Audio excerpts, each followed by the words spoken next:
What is going down, everyone? It is OG Eclipse coming at you guys with another StarCraft 2 replay. And today we're on Blistering Sands, and in the bottom left corner we have tQorGETSLAMT. And tQorGETSLAMT, he is a great, very skillful player. He plays random, so obviously keeping his opponents on edge, depending on who he's playing. And he is great overall, and his best race matchups are Terran versus Zerg and Protoss versus Zerg. So as we have here in the top right corner, we've got Cakez, who is part of the Liquid clan. I'm not sure why he doesn't have that Liquid tag on there, but he does live in Korea with all the Liquid players. He practices with them every day, and his macro is absolutely unbelievable. He can get into hour-long games, and he'll always come out on top because has expanded through the entire map and just forced his opponent back into 1, 2, 3 bases. How many bases the other player has, he just manages his drones and everything so well. But Cakez spawning up here in the top right, and he is taking his Overlord down here to taking a scout and taking another Overlord too. And get the production tab up here. Refinery coming down now for GETSLAMT. I'm not going to call him tQorGETSLAMT because that's just his clan tag. And TQ actually is a clan. It's sort of like Liquid. Not like Liquid because Liquid's a lot more famous than TQ, but TQ, it's a sort of lesser known clan, I'm gonna say, but they do host tournaments and opens and everything to get those lesser known StarCraft 2 players up there and help them get into the GSL and help them get exposure to the better players. So great clan right there. Always nice to help the less known StarCraft 2 players because there could be just prodigies out there who aren't noticed. But looks like Cakez is just going to try to do a little bit of SCV harass while that SCV is constructing that barracks. And actually got his refinery for his... Actually, not. Yeah, he got his refinery before his first barracks. And so that might just be saying that he might just be getting a... Oh, and gas steal right here. Gas steal is making sure... I think he did notice that he got that refinery before that first barracks. So Cakez knew that GETSLAMT was going to try and get that extra gas because he was probably going to try and get some early Marauders maybe. Try and do a little bit of harass with concussive shells or something like that, but Cakez having none of that, and obviously does not want that to happen. So he's forcing GETSLAMT to get a reactor out. So all he can do is pump out Marines really, and a factory coming down. So would not be surprised to see a reactor on. Actually, I would not be surprised to see a swap between these two. So GETSLAMT can make some Hellions and go in the back of the mineral line and harass the Zerg. And GETSLAMT Cakez actually opting to go for looked like a 14 hatch 14 pool. So like I said, that macro is really going to start to kick in for Cakez after he gets this expansion up and running. And GETSLAMT is going to find himself in a hole if he doesn't expand quickly and does not kill that gas off, which he needs to do right now. Is he even trying to do that? Yeah, look, and that factor did swap with the barracks, like I said, so he is getting Hellions out right now. The Hellions not rallied anywhere, so not sure where they're going to go, but that Marine is rallied straight to that extractor, so he's going to try and kill that. And Overlord just chilling out back here. I'm guessing he's going to try and scout drops as they come around. Zergling's chasing that SCV out. Spine Crawler being placed down, always a good idea, just in case any early pressure's put on. Queen coming out. Need to get that creep spread going between these two bases, though, so the units can reinforce each other rather easily. It's always a good idea to get creep spread for Zerg because really, I mean, it's free and it just allows your units just to get free surrounds over. And first Hellions coming in, great block off of that ramp by Cakez, and basically just being able to destroy those Hellions. That did not work out at all for GETSLAMT. Cakez saying LOL. Obviously not very impressed by GETSLAMT's Hellion micro. And here we have Zergling speed out for the Zerg, actually not out yet, but coming out right now. So obviously we're going to be seeing some Zerglings coming out. Actually, that's why the creep spread is very important too. So the Zergs just move at like 1 billion miles an hour and can just surround everything they want over the creep because they are the fastest ground units in the game with Zergling speed on creep. So looks like we've got a massive Hellions coming in here. I don't know if Cakez will be able to deal with this very easily because he's got one Queen down here, one Spine Crawler. He's going to have to transfuse that Spine Crawler. Do not want to get yourself caught off the creep, GETSLAMT. Oh, jeez. Hellions just marching in. Hellions just marching down in here to Cakez's base. Spine Crawler is being put down in the mineral line. So let's see what GETSLAMT can do. All his SCV, I mean not all his Hellions are in the orange or red. Pros being forced to pull off the line. Great micro by GETSLAMT, but those are going to get killed after those Zerglings come out from that hatchery. Layer tech being researched right now. Probably going to see maybe some Mutalisks, maybe some Hydralisks. Definitely not Roaches.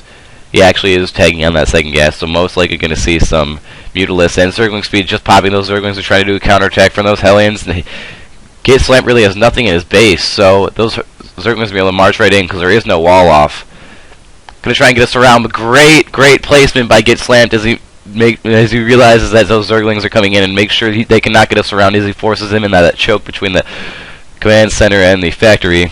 Siege Tank's coming out right now. He is not researching Siege Tank yet, but he will. I'm guessing he's going to do that because that's very important. Yeah, that factory did swap off of that and GETSLAMT trying to expand, but that's probably not going to happen as Cakez does already have Zerglings out here.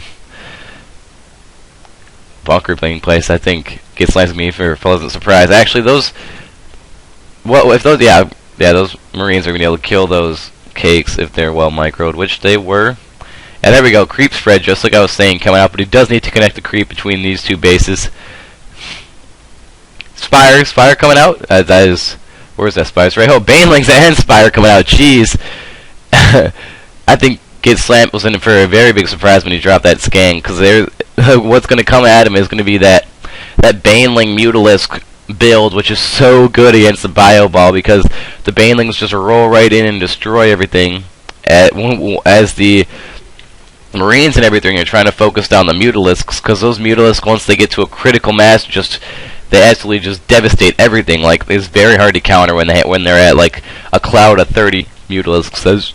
There's just so many Mutalisks, especially when they spread out, because they're not very good against Thors. But Thors, I don't know Thors. I'm not seeing any Thors right now. So I mean, if GETSLAMT was to get Thors out, that would sort of lessen out the Mutalisk death cloud, if you will. Yeah, it looks like Cakez is looking to expand again. Got to get those Zerglings out of here if he wants to drop that hatchery down, which he does. So it's 3 bases to do 2 bases right now. Looking like both players are just going into insane macro mode. Looks like these Zerglings are going to try and come up, poke into their base maybe. Yeah, but that's not going to happen because there is a bunker, Marines, and a Siege Tank without siege mode right here. He's got to research that. I'm not sure why he's not. Oh, but Armory actually is coming out. I ate my words on that one.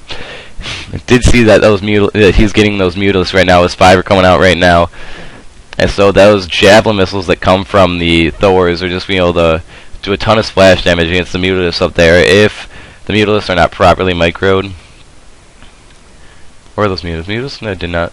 Yeah, Mutalisks coming in back here and they do a little bit of harass.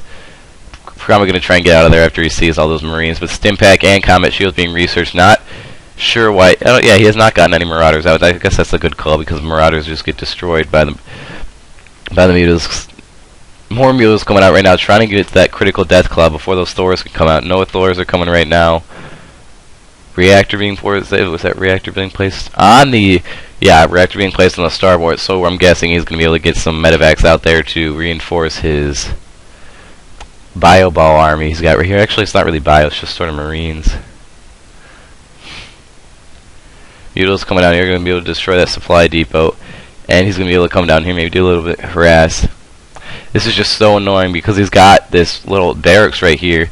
It sort of separates and only lets those Marines come in line by line, so it takes a while for the Marines to get back here to stop these Mutalisks. And once all the Marines get up here, he can just spin around all the way down here, and then the Marines have to come down and deal with that again, so it's really annoying. But he does have missile turrets down here, so that should be a deterrent for the Mutalisks to come and kill him. Gotta get out of there, as the missile turret did kill off one Mutalisk. We're only looking at like... Yeah, we're only looking at like 9 Mutalisks right now or something. So that's not the death cloud that I was talking about. It doesn't look like he's going to get to that either. So GETSLAMT should not be very worried about that. But he is getting a Thor anyway, just for precautionary measures, I'm guessing. So always good to have Thors. I don't know about you, but like I was playing the campaign, and the only unit I got was Thors. And I just upgraded it completely. I just thought that was like the best thing, because once you got those strike cannons and everything, if you just like put them at like the opponent's base or something, or anything really, just destroy them so quick. I don't know, I just loved it. But looks we got some Banelings morphing in here. a lot of banelings actually. Gonna be probably just gonna try and roll through this little wall he's got right here, because it's not very mobile, and he's only got 2 medevacs, so he won't be able to pick out that many Marines if he decides to do that. Yeah, he's got 2 pages of banelings, so that's a ton of banelings. Probably gonna distract him with the Mutalisk in the back, and then just be able to roll through the front with and then just probably try and take him by storm. And he actually does have great creep spread. He's trying to take a 4th base right now, and really, GETSLAMT is just turtling up on the back of his base, and he's going to find himself in a hole when he tries to move out, because Cakez has great map control, and like I was saying, those Thors just have such long range, being able to do great splash damage against those Mutalisks. But he's going to be able to try to get map control, and that's not going to happen, because this 4 base is to 2 right now, and Cakez is just going to be able to macro up every time he loses a battle, and he's just going to be able to get so many units out, it's going to be ridiculous. Because right now it's 140 food to 128 food, so he already does have the army advantage, and you can keep getting it because he's almost got 4 bases out. Mutalisk coming down here, actually getting more Mutalisk out right now, and that is a ton of banelings. I don't know what GETSLAMT is going to be able to do about that, because they're just going to roll in there and just destroy anything they come across. And here we go, confrontation coming in here. GETSLAMT is being in for a really big surprise after he sees all this creep, and these banelings are just going to roll in here and destroy him. But looks like Cakez is deciding to hold off on that right now, as they are not on the creep. And he does have baneling swings, so they're going to be able to move so fast when it gets on the creep. Just chilling down here, being a little sneaky beaver. Oh, and coming up here, banelings coming in, rolling to destroy absolutely everything. Oh my god, huge casualties suffered from GETSLAMT's army. It looks like these banelings are just chasing around the Marines and be able to destroy them. I don't know what GETSLAMT probably just had a misclick there for this little macro about, and there we go, GETSLAMT GG's after he sees so many banelings, and that's just great map control by Cakez. He was on his 4th base after that little confrontation, so he was just able to macro up, like I said, because he's so good at it. And GETSLAMT was really not aware of the map control he had, because he was just sitting in the back of his base the entire time. So Cakez really just been able to roll up here with like a bajillion banelings and just crush GETSLAMT's forces. But alright guys, OG Eclipse out, and see you guys later.